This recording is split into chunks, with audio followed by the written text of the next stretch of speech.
My name is Kathy Joseph, and I've done a lot of original research from 1800s patents, magazines, and newspaper articles to tell you the shocking history of AC electric transformers.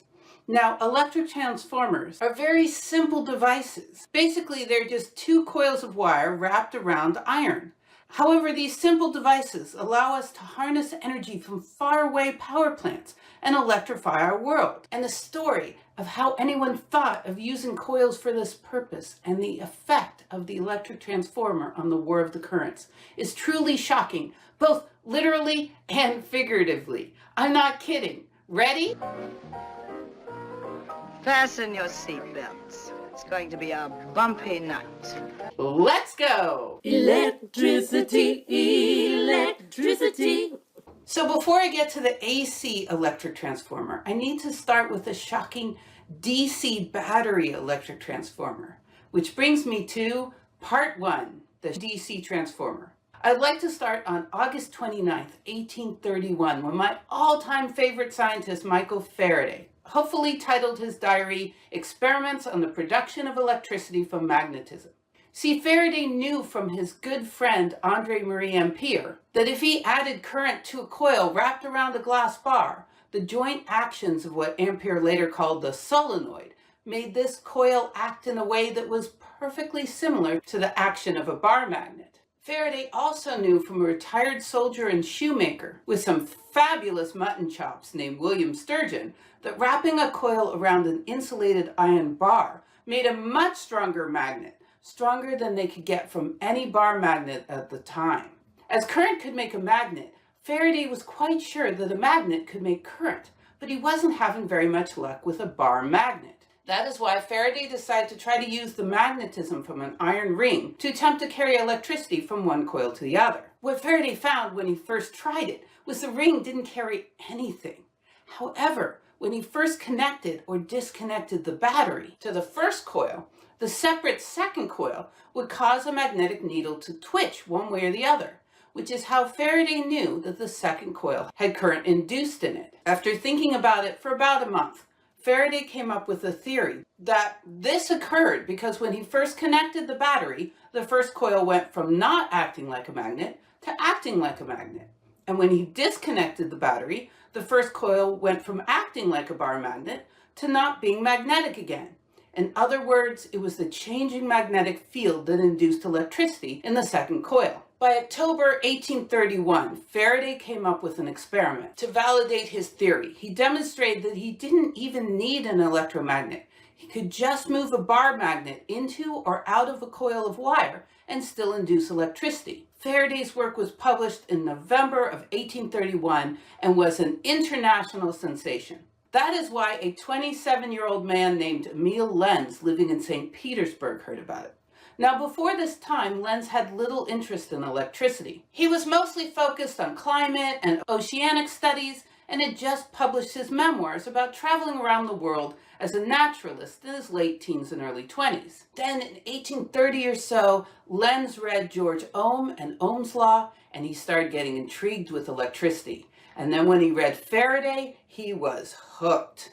By November 1832, Lenz wrote that he was sure there would be a flood of papers due to the great interest which the latest discoveries of Faraday in the field of electromagnetism must awaken in all the natural philosophers of Europe. Lenz added that after he read about Faraday's experiments, I first proposed to myself to find out in what manner the phenomena of magnetic action on a spiral suddenly approached or removed might be produced in the easiest and most powerful manner. Yes, Lenz wrote in a kind of awkward way, but you can see from the statement that Lenz was interested in more than the current or how much the needle twitched, but the power of this induction, which turned out to be the same thing as the induced voltage or the electromotive force, EMF, in the wire.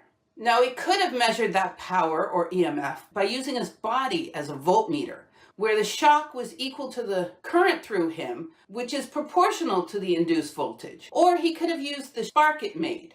However, how shocked you are isn't very mathematical, and they couldn't really produce a spark at all, with their weak bar magnets that they had at the time. Instead, Lenz declared that the power was dependent on the square root of a trigonometric function called the versine of the angle. I had to look up what a versine is. It's 1 minus the cosine. Anyway, Lenz then used the math conversion that 1 minus the cosine equals 2 times the sine squared of the half angle to get that the power induced in the coil is dependent on the sine of the half angle of the deviated compass. I know it's crazy, but it worked. He then found that if he used the same length of wire, but coiled it up between 5 and 30 loops, or convolutions, then the electromotive power, which the magnet produces in a spiral, is directly in the same proportion to the number of convolutions. In other words, more coils, more shocking voltage. When I was in school, I was taught that this equation is called Lenz's law. But as I was editing the video, I learned that sometimes only the negative sign is Lenz's law and the whole thing is called Faraday's induction law. This drives me crazy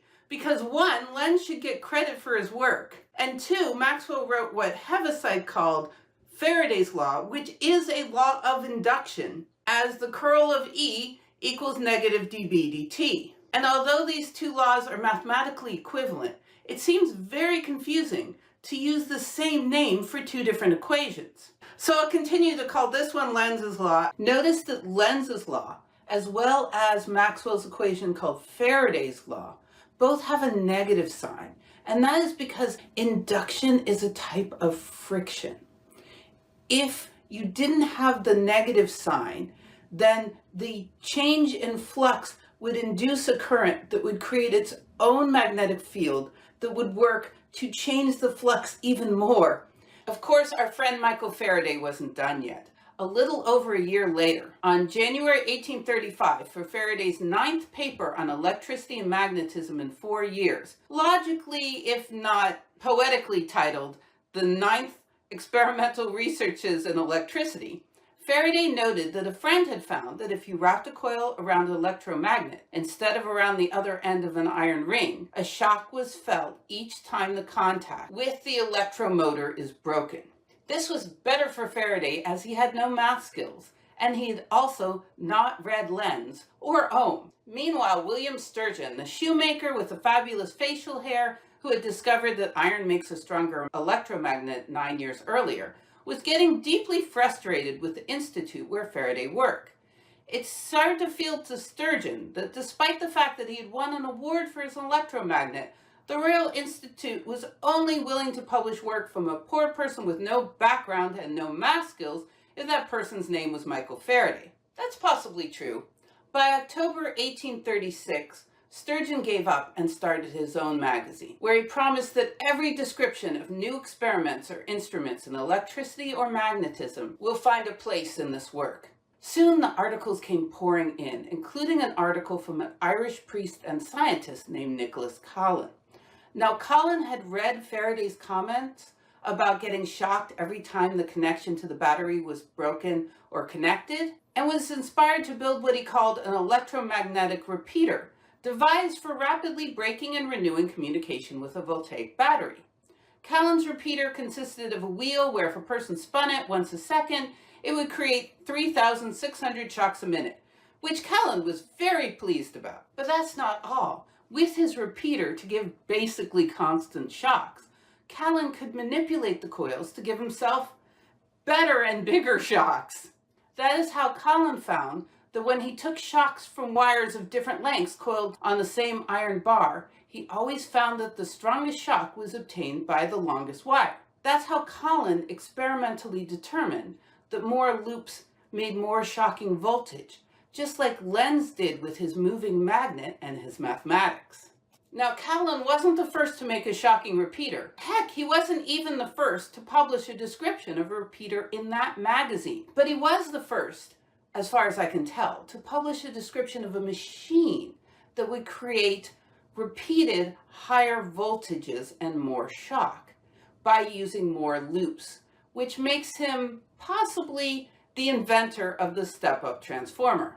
Anyway, these shocking devices were instantly popular for entertainment and medical devices, and soon there was a running competition to make the biggest shock or spark possible. By 1851, a 48-year-old German mechanic living in Paris named Heinrich Ruhmkorff invented a new method of winding these coils and managed to make a device that could make sparks that were 1/8 of an inch long, which was considered quite good at the time. Soon after that, he was advised by a physicist named Hippolyte Fizeau that adding what Fizeau called a condenser, or what most physicists called a capacitor, to the circuit caused significantly greater sparks and shocks. By 1864, Ruhmkorff coils were so powerful that he won a 50,000 franc prize from the Emperor Napoleon III for the most important discovery and application of electricity. 5 years later, in 1869, a German scientist named Hermann von Helmholtz devised the mathematics of why adding the capacitor or condenser to the circuit increased the efficiency of the Ruhmkorff coil, and determined that the capacitor-inductor circuit, or tank circuit, created pulses of alternating current. Irrespective of how the Ruhmkorff coil worked, they made big sparks, and therefore they were very popular with scientists and for amateur doctors. Edison himself sold a version of the Ruhmkorff coil called an inductorium in 1874 for $6 as a specific cure for rheumatism and as an inexhaustible font of amusement, which I find amusing. Speaking of Edison, 4 years after he made a good profit off of these shocking inductoriums, on September 8, 1878, Edison visited an engineer named William Wallace, who was demonstrating a direct current system to illuminate street lights called arc lamps. According to the reporter who Edison invited to the event, Wallace's demonstration filled up Mr. Edison's cup of joy. At first, Edison was only interested in electrical power for workers. But within a week of the visit, Edison switched to focusing on electric lights for homes and businesses and declared that he had discovered how to make electricity a cheap and predictable substitute for illuminating gas, and that with 15 or 20 of these dynamo electric machines recently perfected by Mr. Wallace, I can light the entire lower part of New York City, and that we'd be demonstrating this marvel within a few weeks. Of course, it took more than a few weeks to demonstrate it, and even longer to light up any part of New York City. In fact, it took until September 4th of 1882, almost 4 years to the day, when he visited Wallace's shop for the first electric power station in the world to be turned on. As Edison was initially only interested in motors, which at the time only worked with DC, or direct current, Edison felt no need to use the inferior AC generators for his incandescent lights. And at the time, there wasn't. However, on September 13th, 1882, just 9 days after Edison's electric power station was turned on, a Frenchman named Lucien Gaulard and his financial backer, John Gibbs, filed for a patent for something they called a secondary generator. Within 4 years, Gaulard's idea had inspired the creation of $1 million AC electric lighting business, and soon after that, caused Edison to lose his mind. Which brings me to Part 2, electric transformers for AC transmission. Now I'm going to go back to, you guessed it, Michael Faraday. Back in January 1835, for his 9th paper, when Faraday mentioned how the transformer can shock you, the purpose of the paper was to study what he said was the influence by induction of an electric current on itself. Faraday's conclusion was clear. There can be no doubt that the current in one part of a wire can act by induction upon other parts of the same wire. Faraday even determined that if he induced current in a very long wire, it would remain cold but give a bright spark on breaking contact. Whereas if he induced current in a wire 12 inches long, it would become very hot from the greater quantity of electricity passing through it, and yet the spark on breaking contact was scarcely visible. Now the thing about Faraday is he was beyond brilliant, but he couldn't do any mathematics. That is why, beginning in 1855, a young Scottish scientist named James Clerk Maxwell decided to add mathematics to Faraday's ideas. Including Faraday's theory that maybe light was a vibration of electric and/or magnetic lines of force, which is how Maxwell ended up with Maxwell's equations. I'm not exaggerating how influenced and inspired Maxwell was by Faraday. For example, in the introduction to Maxwell's 1873 electrodynamics book, he wrote, "If anything I have written may assist any student in understanding Faraday's modes of thought and expression, I will regard this accomplishment as one of my principal aims, to communicate to others the same delight which I have found myself in reading Faraday's researches." In his paper, Maxwell called the magnetic field the magnetic induction, as that's what changes when you induce electricity in a coil of wire. In 1873, when Maxwell wrote a book, he labeled this magnetic induction with the letter B, where the letter doesn't mean anything. It was just randomly chosen because he wanted to have the letters from A to K for all his vectors. It was also in this book where Maxwell wrote out Lenz's law, which he wrote as words as, "When the number of lines of magnetic induction which pass through the secondary circuit in the positive direction is altered, an electromotive force acts round the circuit, which is measured by the rate of decrease of the magnetic induction through the circuit." This statement actually explains why Lenz and Callan found that more loops made more electromotive shock. If you increase the number of loops, you also increase the number of lines of magnetic induction which pass through the secondary coil by the same amount. So you get more induced voltage. In other words, the change in magnetic field in the loop increases when you increase the size of the loop by adding more loops. Maxwell also translated Faraday's discoveries of self-inductance from his ninth paper into mathematical form, which can be written as a modified Ohm's law, or what I like to call an Ohm-Faraday induction law. V minus L di dt equals IR, where di dt is the change in current over time, and L is what Maxwell called the self-induction of the coil, which depends on the physical properties of the coil. The reason Ohm's law is modified is because if a current is changing, then that changing current creates a changing magnetic field, which by induction induces a back voltage, which reduces the total current. You might notice that in this equation, the induced voltage is the potential difference and given the letter V, whereas in Lenz's law, the voltage is called the EMF and given the Greek letter epsilon. Let me explain. First, for a DC battery, these two things are different. The EMF is the potential of the battery without any current or electrical load. A 9-volt battery has 9 volts of EMF. However, if you have current in a battery, then due to internal resistance, the actual potential difference is smaller. With the equation, potential difference equals EMF minus IR, where R is the internal resistance of the battery. When it comes to induced voltage in a coil, however, it gets confusing because you always have current in the coil. In that case, engineers use the term EMF and the letter epsilon in equations to determine the induced voltage due to external magnetic fields, like Lenz's law, and the term potential difference or induced voltage with the letter V in equations where you determine the relationship between the potential and the current in the wire, like the Ohm-Faraday induction law. Anyway, you can see from this Ohm-Faraday induction law that if the current changes, then the current is always smaller than expected from Ohm's law. With alternating current, the current is always changing, so you always get a current that is smaller than you expected for Ohm's law. Now, straight wires have a self-inductance, but it tends to be very, very small, so mostly it is either ignored or sort of folded into increasing the resistance of the wire. Coils of wire, on the other hand, have significantly greater values for the self-inductance L, as the magnetic field from one wire affects the current in the opposing wires. In fact, the self-inductance of a solenoid is related to the number of coils squared. That is why, although the voltage increases linearly with the number of coils, even in an ideal situation with no resistance and no hysteresis in the magnets, the current decreases by the number of coils. In real-world situations, the current is even smaller than that. That is why when you have a transformer with more coils, you get more voltage and less current.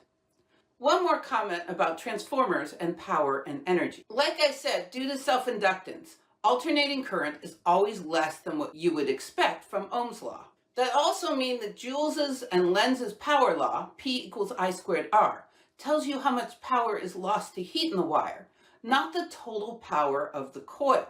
However, if you combine these laws, you get P equals IV, and that works every time. That is why most transformers are rated for kilovolt amps, because that tells you the power of the transformer. Now, power is the derivative of energy over time. So the average energy is the power times the time. That's why if the number of coils increases, the amount of current must decrease by that amount or more, or you'll get more energy than you began with. And that would violate the first law of thermodynamics. Lisa, get in here! In this house, we obey the laws of thermodynamics! Now we get to 1882 and Lucien Gaulard, the inventor of the AC transformer. Gaulard did not leave a lot of clues that I could find as to what influenced him to change the Ruhmkorff induction coil into a method of AC transmission. But here's my best guess. I don't think Gaulard read Maxwell because most people found Maxwell's book to be impossible to read. However, there is no doubt in my mind that Gaulard read Faraday's researches in electricity. Every electrician at the time had read Faraday's collection of his 29 papers on electricity and magnetism, especially as it contained no math.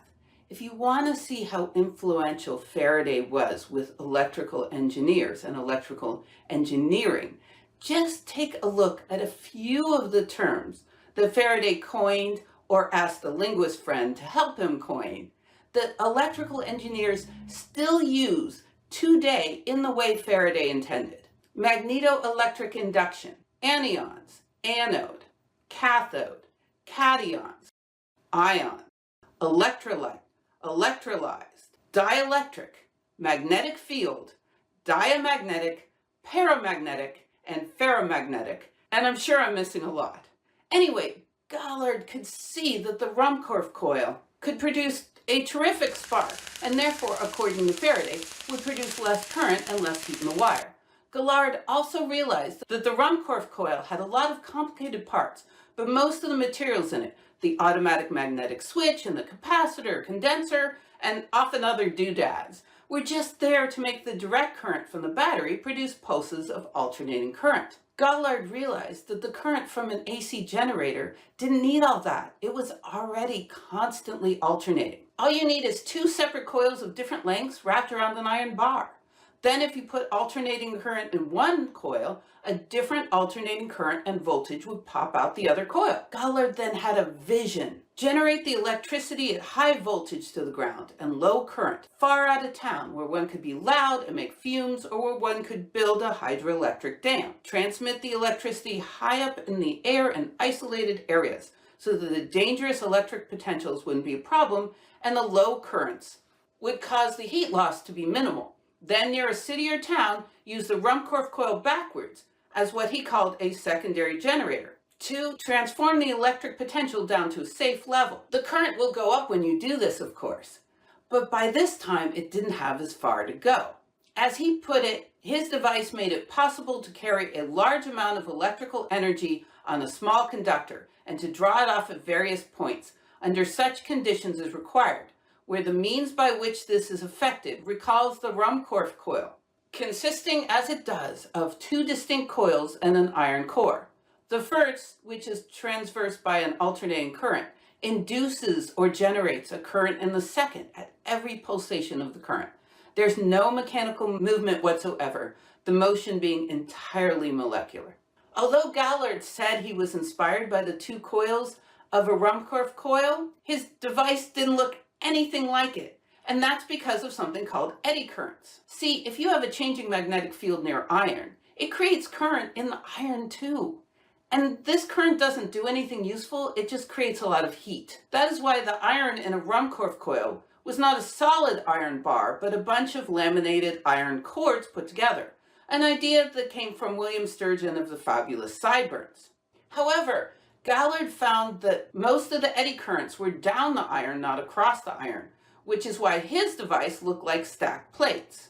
At first, everyone ridiculed Gaulard's idea, but they started to change their tunes in September 1884 when he won 10,000 francs for demonstrating his device for transmitting electricity 25 miles away and back. Quickly, a trio of Hungarian engineers named Zipranowski, Blathley, and Derry nicknamed the ZBD group, made a far more practical transformer and electrical system in parallel instead of in series, as well as the name transformer, although even they admitted that Gaulard and Gibbs are undoubtedly to be credited with first having proved the practical applicability of secondary generators. You might wonder why so few people have heard of Gaulard, and the answer is tragic, truly tragic.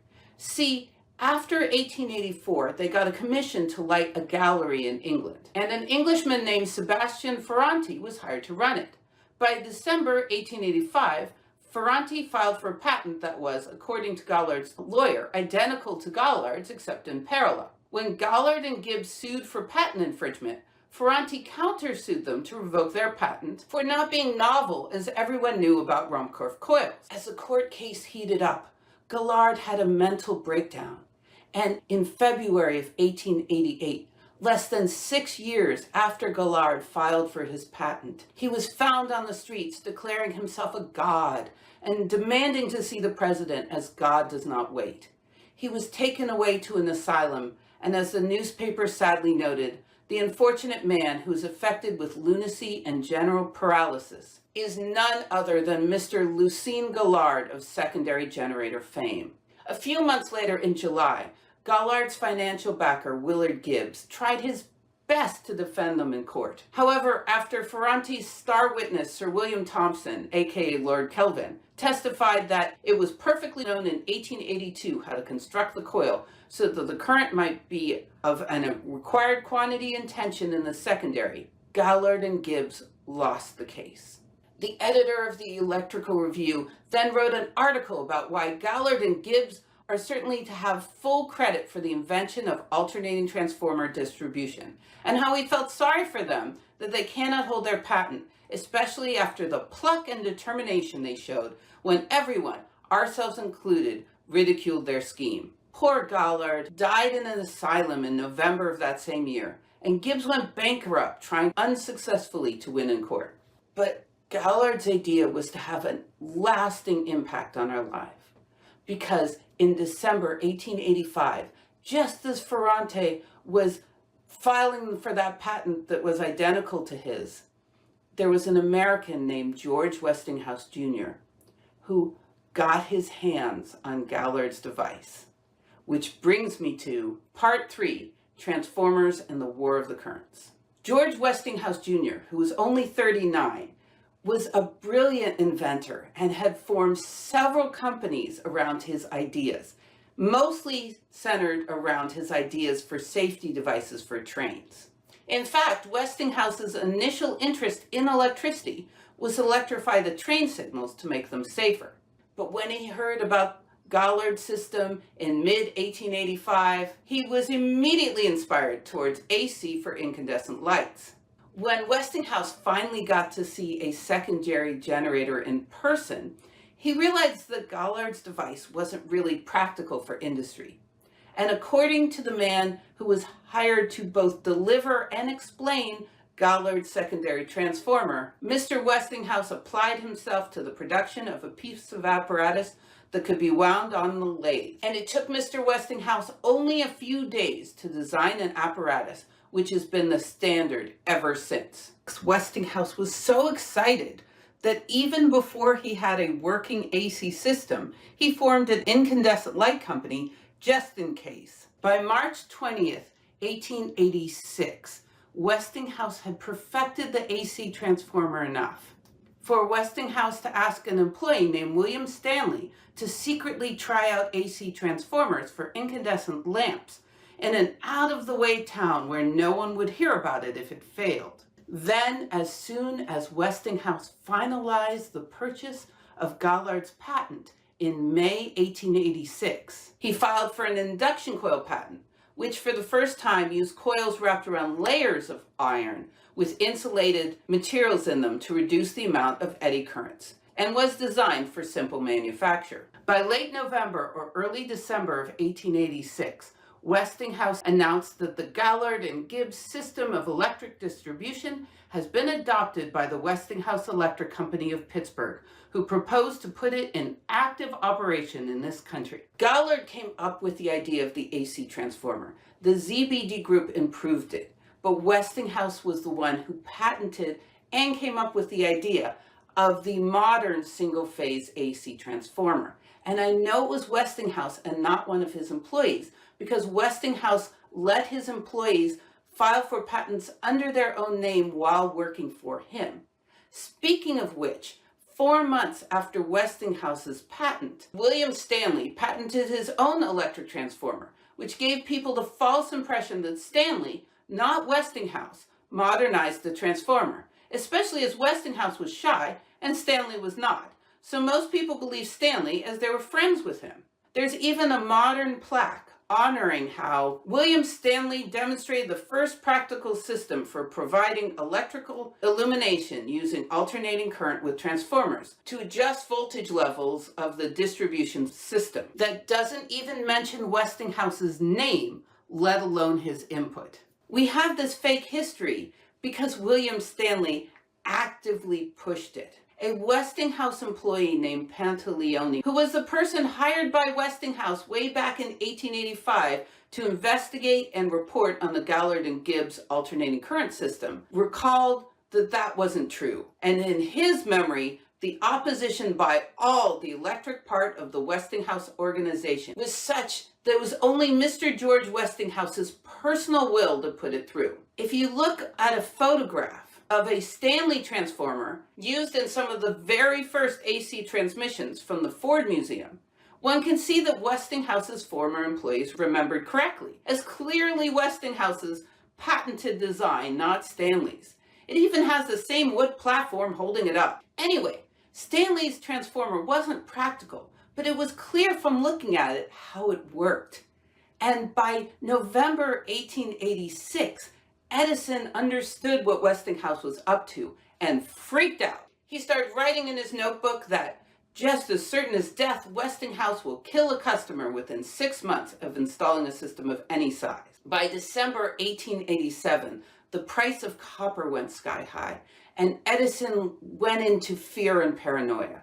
He had always been against war, against the death penalty, but he was so upset that he wrote that if we have to have the death penalty, the most effective killing machines are known as alternating machines, manufactured principally in this country by Mr. George Westinghouse, Pittsburgh. After that, Edison started publishing articles and even a book about how deadly AC was, and soon there was an AC panic. By June 1888, Westinghouse tried to smooth things over with Edison, writing him that, I believe there has been a systematic attempt on the part of some people to do a great deal of mischief between the Edison Company and the Westinghouse Electric Company. But Edison was not convinced. Instead, Edison started to work with a man named Harold Brown, demonstrating the deadliness of AC on animals. Edison even ironically sent a letter to the local SPCA, Society for the Prevention of Cruelty to Animals, asking for some good-sized animals so they could publicly execute them to safeguard the lives of men engaged in electric lighting business. It was only after this, in December of 1888, that Westinghouse bought Nikola Tesla's patent for a two-phase motor and generator, which used 2 sets of AC wires, as well as 3-phase and 4-phase, for $5,000 in cash, 200 stocks, with a further unspecified amount per horsepower of motor produced. You might think that Westinghouse vastly underpaid for Tesla's patents, but then they couldn't get the motor to work well enough for industry. By April 1890, an Edison spy sent him a letter that Mr. Westinghouse has only one alternating current motor experiment, which is a failure, and Mr. Westinghouse has quarreled with Mr. Tesla, misspelled Mr. Tesler, who invented the alternate current motor. So if Tesla's motor was a failure, how did it affect our electrical world? That brings us to Part 4, Nikola Tesla's surprising influence. There's an autobiography written in 1926 by a former employee of Westinghouse's named Benjamin Lamb, which makes some truly astonishing statements about Tesla and his motor, which I think is worth looking at some depth. According to Lamb, Westinghouse actually gave up on having an AC motor just after this letter was written in 1890. Lamb then claims that in early 1891, he told Westinghouse he could improve the windings and get Tesla's two-phase motor up to snuff. But Westinghouse was burnt out on the whole issue and wouldn't let him. Then, according to Lamb, after Tesla became famous for his Tesla coil, Westinghouse changed his mind in late 1891 and finally let Lamb try to improve it. Lamb said he succeeded in late 1892 or early 1893 to create the first induction motor built by the Westinghouse company, which bears any close resemblance to the modern type. But that's not all. Lamb said that after he perfected Tesla's motor, they had a big meeting to try to figure out how they could convince people to buy two-phase generators so that they could sell them two-phase motors. And that Lamb suggested that Westinghouse paste Tesla polyphase on everything so they could make a fad out of Tesla's two-phase generators. Lamb also suggested that they get out a standard line of polyphase generators and push them on any and every equation so that everybody would buy them. Now, you probably don't believe Lamb. I mean, this is an outrageous statement. Lamb is saying that he, not Tesla, perfected Tesla's motor for industry and that they only use Tesla's name to increase sales. Take a moment, process, because it turns out that it was true and it wasn't a secret. There are literally dozens of comments from contemporaries about this. For example, when Westinghouse won the international engineering's highest honor, the Edison Award, in 1912, Elihu Thomson said that it was well known to all that Westinghouse became one of the foremost exponents of the alternating current system of distribution by transformers, in spite of considerable opposition, which was 2 or 3 years later strengthened by the acquisition of patents of Tesla in the polyphase field. Although, and this is an important part, he added that it took years of skill and able engineers to render available in industry the induction motor. Even Tesla superfans like Bernard Behrend knew about it and mentioned it. And Behrend was such a Tesla fan that he hosted Tesla's own Edison Medal Award, given in December 1916, by saying that not since the appearance of Faraday's experimental researches in electricity has a great experimental truth been voiced so simply and so clearly as this description of Mr. Tesla's great discovery of the generation and utilization of polyphase alternating currents. He left nothing to be done. Anyway, despite this outrageous statement, Behrend not only knew and acknowledged Lamb's involvement, he thought it was wonderful and actually hosted Benjamin Lamb's award ceremony 2 years later for his work in the transformation of Nikola Tesla's great creative ideas into commercial form. But why?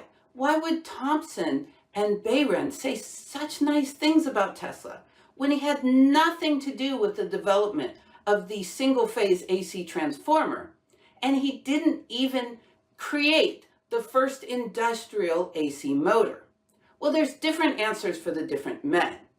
First, Elihu Thomson had lived through the birth of our electrical age. He knew, and we forgot, that if you wanted to use our powerful waterways for electricity, like if you wanted to use the power of Niagara Falls to power industry in New York City over 400 miles away, as Edison originally envisioned in 1878, then you need more than a powerful DC generator, powerful DC motors, and cheap electric light bulbs. Because before the invention of semiconductor diodes, they didn't have a simple way to transform the electricity, so they couldn't transmit the electrical energy that far without losing too much energy to heat. And you also need more than just an AC electric transformer, because that only worked for electric lights. What you needed for a true electrical world, with both lights and power, was more than one phase of electricity.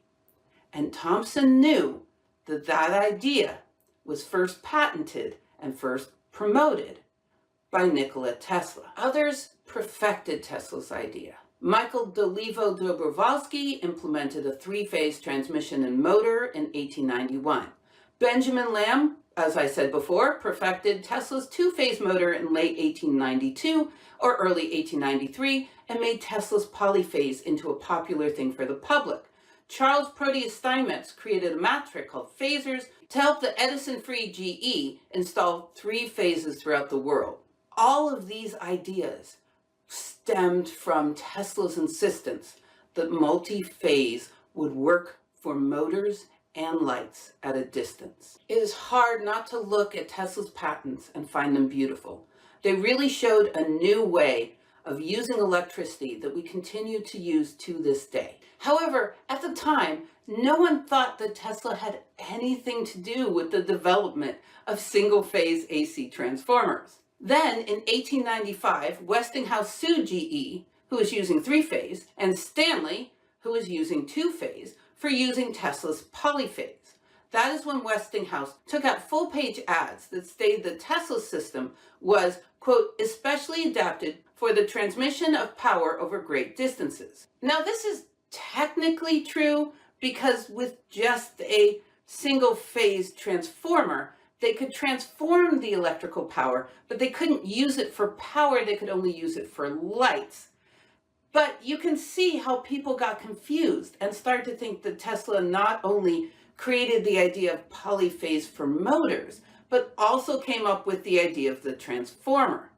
That is why Bernard Behrend, who was only 13 years old in 1888, said, "Were we to seize and to eliminate from our industrial world the results of Mr. Tesla's work, the wheels of industry would cease to turn, our electric cars and trains would stop, our towns would be dark, our mills would be dead and idle. Yea, so far-reaching is this work that has become the warp and woof of industry." That line, "our towns would be dark," means that Behrend believed that Tesla had not only invented the AC motor, he had also invented the AC transformer. As the years passed, Tesla started to believe his own hype. Then, after Henry Ford had a giant party for the 50th anniversary of Edison's patenting his first light bulb, the papers were filled with accolades for Edison without mentioning Tesla. This infuriated the 73-year-old Tesla, who wrote a letter to the editor where he said that he, not Westinghouse, was Edison's main rival during the War of the Currents because he had inspired the whole AC transformer issue. Writing, "Edison and his associates bitterly opposed the introduction of my system, raising a clamor against the deadliness of alternating current." This is the origin of the Edison-Tesla rivalry during the War of the Currents. Before this, neither man had said anything about a rivalry with each other. In fact, when a magazine tried to manufacture a rivalry in 1896, Edison wrote a private note chastising the editor, as Tesla is of a nervous temperament, and it will greatly grieve him and interfere with his work. And Tesla said multiple times that meeting Edison was extraordinary, and that when I saw this wonderful man and saw the great results by the virtue of his industry and application, I felt mortified that I had squandered my life. Once Tesla had convinced himself that he and Edison were rivals, his tales got even more outlandish. And by the end of his life, he told his biographer some truly wild tales that have ended up being part of the myth that is told today. For example, in the book Prodigal Genius, Tesla told the author that he came up the idea for polyphase motors and generators while reading poetry in February of 1882. And within 2 months working out the design of dynamos, motors, transformers, and all other devices for a complete alternating current system. Mind you, with this date, he is saying he came up with the idea of polyphase transformers 5 months before Lucien Gaulard filed for a patent for his secondary generator for single-phase AC. Of course, Tesla doesn't mention Gaullard's or Westinghouse's or ZBD's involvement in the development of the single-phase AC transformer. Instead, he convinced his biographer that it was Tesla's alternating current power system that freed electricity from its bondage to local isolation by a highly efficient method of using transformers, which consist of 2 coils of wire around an iron core. Tesla also said that he quarreled with Edison about AC in 1884, but Edison only heard about AC transformers from the ZBD group in 1885, and he only started worrying about it in November of 1886, after Stanley published his patent for a simplistic transformer. Tesla also said that as soon as Westinghouse heard about his system in 1888, he offered a startled Tesla $1 million cash on the spot. Where the truth is, Westinghouse paid him $5,000 in cash in 2 installments after negotiating. Tesla also insisted that Westinghouse visited Tesla after the War of Concurrence was over, to tell Tesla that his polyphase system was the greatest discovery in the field of electricity, and it was Westinghouse's efforts to give it to the world that were the reason that Westinghouse created his original plans to put the country on an alternating current basis. This can be simply denied by the fact that Westinghouse published that he was installing Gaullard's AC transformer in December of 1886. And only purchased Tesla's patent in late 1888, which, how did people miss this one? Anyway, Tesla also said that later in that conversation, Westinghouse convinced Tesla to donate his royalties to Westinghouse that were worth $12 million, and which resulted in one of the greatest handicaps to scientific and industrial progress which the human race has experienced. This was completely made up. The truth is that in April 1896, Westinghouse dropped his lawsuit with GE over Tesla's polyphase and instead got in a patent-sharing deal where Westinghouse gave Tesla a lump sum of $216,600 in order that both companies might manufacture apparatus covered by those patents without the payment of royalties. This one was particularly cruel to Westinghouse's reputation, because now many people think that Westinghouse was a greedy, selfish banker who kept us from the Tesla utopia, when in fact Westinghouse was a brilliant visionary who created our first industrial AC transformer. And everyone talked about how generous and kind Westinghouse was to his employees, both the engineers and the regular workers. In fact, he was so good to his employees that the founder of America's biggest union said, "I will say this for George Westinghouse. If all employers of men treated their employees with the same consideration he does, the American Federation of Labor would have to go out of existence." That is why in 1900, 44-year-old Nikola Tesla, yes, Nikola Tesla, said, had other industrial firms and manufacturers been as just and liberal as Mr. Westinghouse, I would have had many more of my inventions in use than I now have. Despite this, these stories have been repeated verbatim in books and documentaries and videos and websites, even though I hope I've proven they're just not true. I feel like the Tesla myth is particularly damaging.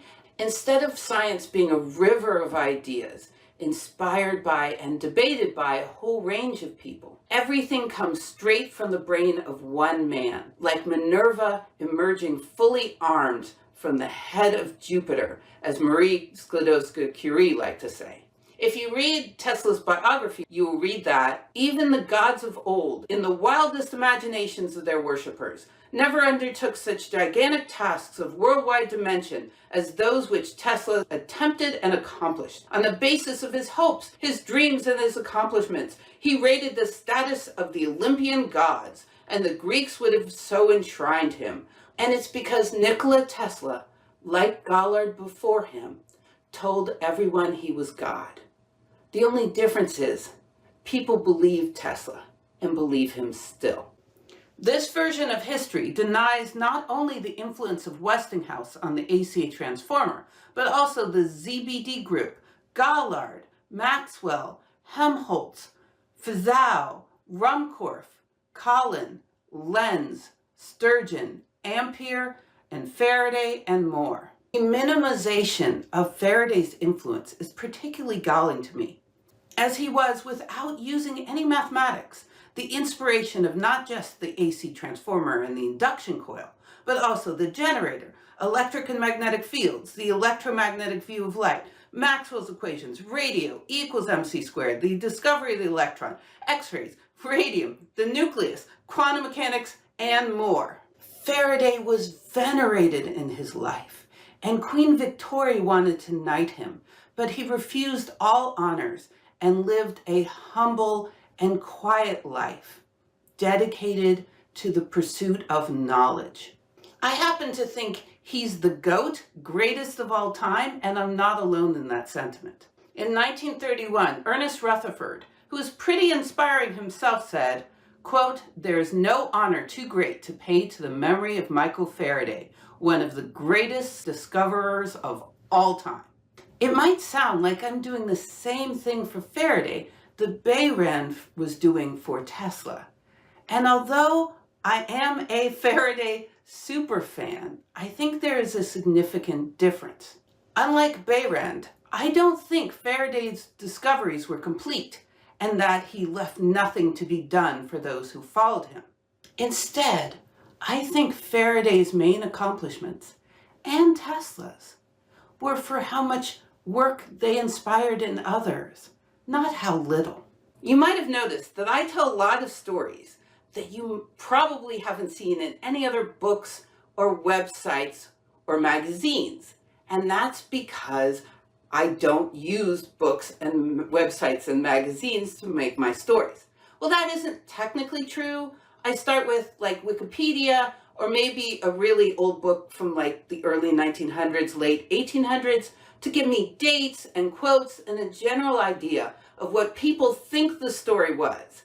And then I use Google Books and other sites to find the original documents and make sure they're true. For example, I looked up Lucien Gaullard's Wikipedia page, and it said that Gaulard died in an institution, the Sainte Anne Hospital in Paris. Sorry if I pronounced that wrong. So I searched for Gaulard and Sainte Anne in Google Books, and Bob's Your Uncle. I found the original death notice in French. And I do that for everything. Why? Because I'm trying to teach the physics and engineering through its history, and it doesn't work if the history is fake. If you want to see the original sources for yourself, I tried to make it as easy as possible. I put the script for this video on my website, www.kathylovesphysics.com, and in it I put not only the citations, but I made them links, so you just have to click on it and then you can go straight to the original book or article or patent or what have you. No researching the web required. Also, when you find places where you feel I've made mistakes or misrepresented things or could have expanded things more, please don't just tell me, tell other people. Write an article, a blog, a Facebook post, Reddit post, YouTube video, whatever is your long form mode of communication. And that way other people can argue with you and we can get a dialogue started. I tried my best to be as accurate as possible, but I'm just one person and it's silly to just rely on me and my work. In fact, I think it's silly to rely on any one person and their work. Why not work collectively to increase our understanding of the world? That's how science develops. Why can't that be how science understanding develops too? Anyway, I have a ridiculous number of videos on all sorts of subjects, including how the Tesla myth became ubiquitous, the evolution of two-phase and three-phase, and the life and Westinghouse, and 2 on the life and work of one of my favorites, Charles Proteus Steinmetz. But I haven't said how, on a fundamental level, phasors work, when why Steinmetz accidentally convinced us that Ohm's law works for circuits with changing current, when it doesn't. So that is next time on the evolution of wireless. If you want to know more, my first book is out, The Lightning Tamers. Also, big thank you to my patrons. Thank you, patrons, for putting up with me, and thank you, everyone, for watching me. Stay safe and curious, my friends. Bye! I have over 100 videos, and they're all crazy long and detailed like this. I'm a little crazy. And let me try again. If you want more detail in written form, my first book is out, The Lightning Tamers, True Stories of the Dreamers and Schemers Who Conquered Electricity, and what does I call it? True Story that, Harnessed Electric, see, I can't remember my subtitle.